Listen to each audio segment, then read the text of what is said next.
All done then. That's the kit done. Jaguar I-Pace eTrophy car, second one of the kit, 76898. Went together really well. Proper solid bit of kit as well.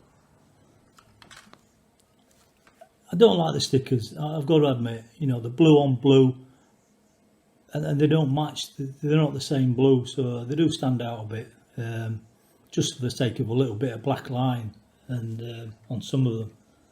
But and to say the fact that these two here are actually printed bricks as well, which is unusual, but you know, it's there.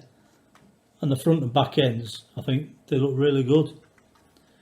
Movable wing on the back, and again, this is a nice sturdy one. It's not going to snap off or go pinging away like one of the other models I did.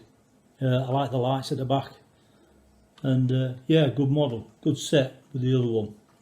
Quite weighty as well, this one. Just 3 spares, so 7 in total. Oh no, 4, sorry. So a little spare crook on the back for your wing. Yeah, a lot of stickers, and they weren't too fiddly to put on, but they just don't look right, to be honest. But yeah, another one done. Driver, who's driving today? Boy, was this a surprise. Comes with lipstick. Here we go. First lady driver that I've had. Do you know what I mean? And like I say, the faces do always look sinister, don't they? Excuse me. It's got to be Bonnie Tyler, hasn't it? I need a hero. Well, now it's your turn to be a hero, Bonnie. Driving the I-Pace eTrophy car. So, look at that. Yeah, come on. So, yeah, complete with lipstick. But again, so is the same with old Charlie. The hair's good, but it'll stay in the spares bag.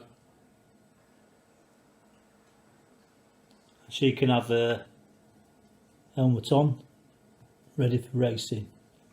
Okay, good kit, good for display, likeable, nice colours, nice combination. Yeah, you'll enjoy it for kids or otherwise. So have a go at it. 76898 Speed Champions. Catch up again soon for the next one.